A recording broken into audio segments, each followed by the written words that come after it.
With injuries plaguing the Washington Commanders early on to the season, it has put question marks on the team. It has made the front office pivot, going out to re-sign a new running back. That's what today's video is going to be about. The Commanders signing Chase Edmonds. I'm your host, Azael Mejia, with Commander Digest, reporting everything all Washington Commanders throughout the whole regular season. So if you want to be caught up to date, everything Commanders, make sure to hit that subscribe button. Yes, like I said, the Commanders have been plagued with injuries already early on to the season. You hate to see it because, like I said, the season just started, game 2, and it was already bad that the Commanders lost that game against the Packers because, I mean, we could go into details about it. I think the game was pretty close. I think it was 9 points. I don't even remember. That's how. It's definitely not my inexperience showing. I should remember that. I should have researched that. But that's just me already having the game on the back burner, on the rearview mirror, not even thinking about it anymore. But it was 9 points. But I think Commanders fans can agree if you watch that game, it was very lopsided, one-sided essentially. Because I was surprised that the game wasn't farther apart because I was like, oh my, when the Packers would just move down the field. Now the defense did step up. I'm gonna give their credit. The defense did step up on certain plays where I thought the Packers about to score. But they were able to keep the score as close as possible. But I think Commanders fans can agree that it was very lopsided when it came to the Commanders' defensive side of the ball and the offense. You couldn't get nothing on the offense. And Packers were just having their way. They were having a field day. Letting Jordan Love cook within the line of scrimmage, giving them enough space. So, like I said, it was already bad, them losing. And I was thinking, like, the Commanders just had to leave the Green Bay. They just had to leave.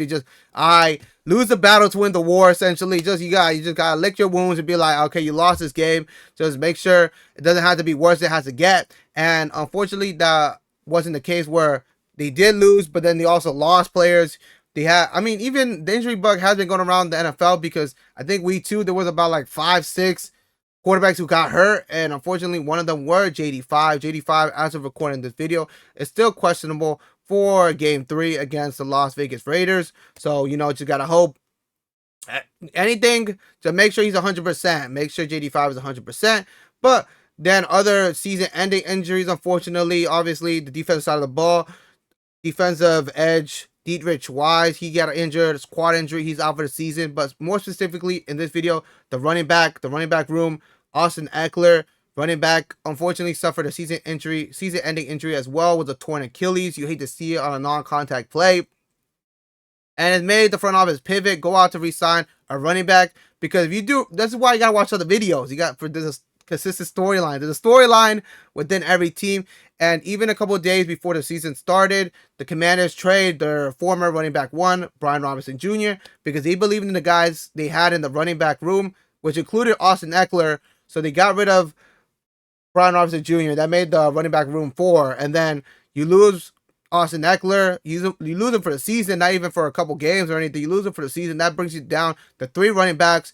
And then one of them being rookie Jacoby Krosky-Merritt. Obviously, he played great against the Giants, but he's still a rookie. The transition period between college and the NFL is not as smooth as people want it to be or want them to think it is. It is going to be a learning process. So he did play very well against the Giants, but then definitely the Packers were a step up in difficulty. And it wasn't even just him. It was the whole offense. They couldn't get anything going.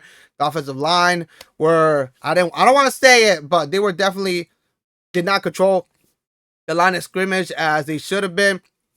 So, Jacoby Krosky-Merritt, he is a rookie, so you can't rely on him. Then you have Jeremy McNichols, who doesn't have that much experience playing running back 1. I think that's great. I think I could put that into perspective. He has 5 years in the league, but not a lot of experience in that running back 1 position. And then you have Chris Rodriguez Jr., who has 3 years in the league as well. So the experience wasn't really there. So you go sign Chase Edmonds. He is 29, but he does have 7 years of experience in the league. Him playing majority of his career in Arizona. He's also spent time with the Dolphins in Miami, Denver Broncos, sometime there. And then his last team, most recent team, was with the Tampa Bay Buccaneers. And he hasn't played since 2023. But he does bring that leadership role, that veteran experience to a team that needs it, because the guys with the most experience on that team, Brian Robinson Jr., he gets traded away. And then Austin Ekeler, running back 1. He doesn't have the most experience on the team, the Washington Commander, but he does have a lot of experience. We can't admit that. So we're going to be breaking it down. We do have the quotes. We do got the stats. I've done all the research for you, believe it or not. But before we do that, if you're new watcher, new viewer to the channel, make sure to hit that subscribe button. Because like I said in the intro, we are covering everything all regular season. That includes wins, losses, draws, injuries, new signings like this video. But hopefully there's a lot of good news videos. A lot of good news videos. A lot of W videos. Hopefully that's the case. So like I said, if you're new here, make sure to hit that subscribe button. Now, if you're a returning viewer, make sure you are subscribed, because 87.5 of y'all who are watching the videos are not subscribed. That's crazy, because for the free skis, and it takes like 2 seconds, you can legit subscribe while you're watching the videos. That's how easy it is. And one last announcement, Digest Media is hiring. You can join the team today. All links will be in the description. If you don't know what Digest Media is, it's essentially a media company that covers all 4 major sports leagues in North America, whether that be NHL, MLB, NBA, NFL. More than likely, Digest Media has a channel on it. You can legit Google them. Their website's right there, and you can see the list of different channels they have, and not just me. Also, other channels include like basketball, New York Knicks, football, like the Bengals, Cowboys, Rams. That, and it's not just me. Commander Digest is a whole plethora. Look at that. Look at that word. I'm abusing it. Plethora of other channels, so you can check them out as well. So if you ever wanted to join the ever-evolving world of sports media, Digest Media is where it's at, because they gave me my first shot. I'm first-hand experience. They gave me my first shot, my first job within sports media. And if you've been here since the beginning, you should know that we started the channel. I started the channel not by myself, but I'm the first one to start the channel with absolute 0 subscribers, 0 views, and Digest Media, the team, gave me the keys, the resources. They're like, here, do what you gotta do. We're gonna help you along the way to get and we're gonna get the numbers up together. And they definitely helped me with resources like content ideas, scripts, thumbnails. So these helped me along the way, and the numbers have been numbering. As believe it or not, everything's still in the green. We have been running it up ever since, and now we're at football season. So it's just great to see. So like I said, if you wanted to get your foot in the door within the world of sports media, Digest Media is where it's at, and we can't wait for you to join the team. Now let's get back to the video, and let's get back to these quotes. Back to the quotes, but first with the quotes.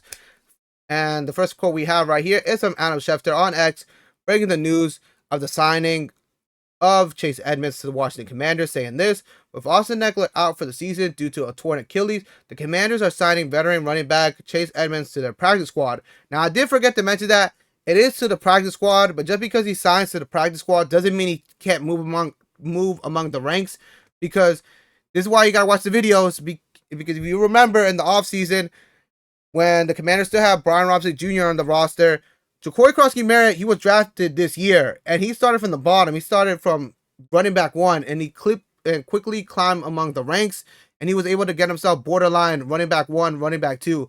So, like I said, Chase Edmonds, a ton of experience in his league. So just because he's on a practice squad doesn't mean he can't earn a spot within the roster. And it doesn't have to be running back 1. It could be running back 2, running back 3. But the Commanders do need that experience, because on paper right now, he has more experience essentially than the whole running back room roster combined.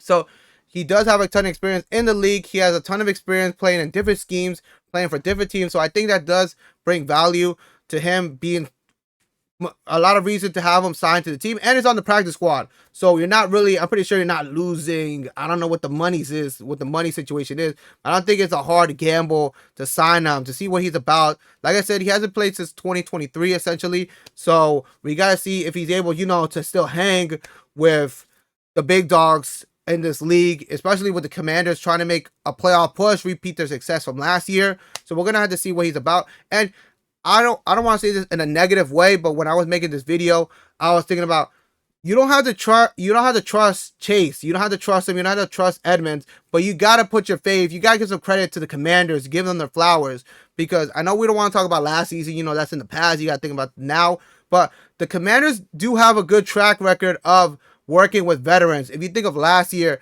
with guys like Zach Ertz, Austin Ekeler, Bobby Wagner, Frankie Louvu, they essentially revitalize their careers. I want to give an example of Zach Ertz.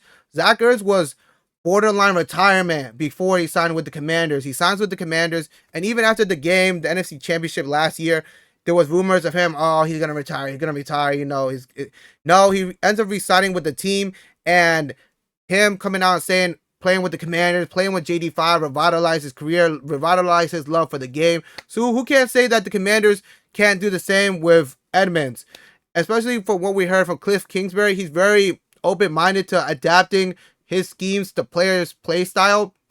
So, like I said, with guys with a track record of helping out Zach Ertz, he's been a safety net for JD5.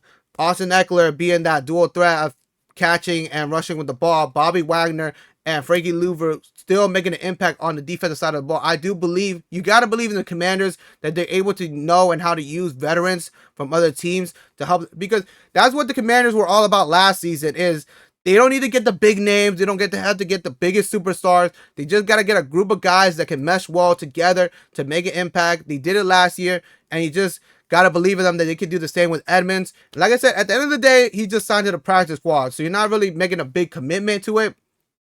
Next quote we have right here is Caleb Skinner from Sports Illustrated, also giving his take on it, saying Edmonds might not see time right away in Washington. Still, he adds veteran presence to a room that is mostly young, with 7th-round pick Jacory Bill Krosky-Merritt, Chris Rodriguez Jr., and Jeremy McNichols.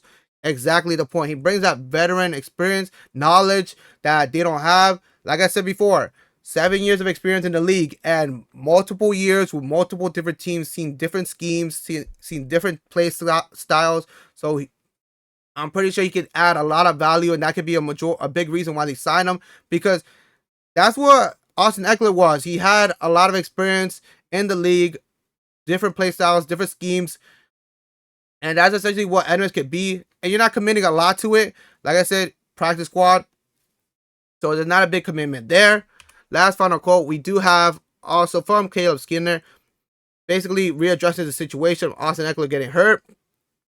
I know I forgot to preface, it is a big quote, but read along if you want, but I'm going to read it for you and we're going to break it down. The running back situation in Washington has as much to do with them as it does with the unfortunate news of Ekeler's injury. The Commanders traded former starter Brian Robinson Jr.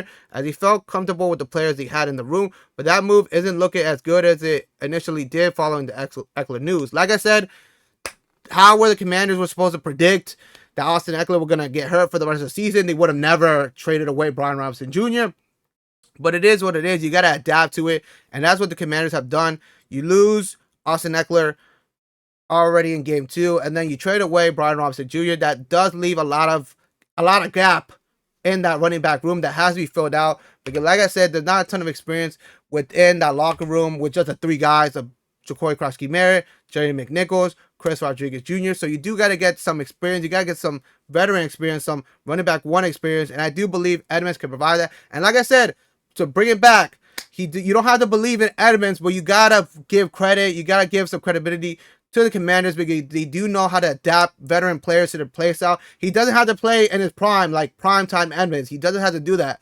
He just got to be able to specific moments at specific times of the game. We just need him to provide that spark, because obviously there's weapons throughout the whole offense when you think about JD5.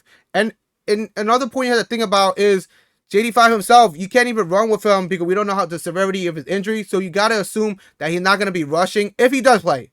If he does play next game against the Raiders, he's not going to be rushing as he should, because he's going to be questionable. And a lot of people believe that I've been seeing he's more than likely going to play with a knee brace. So he is going to be very limited at the running back and the running.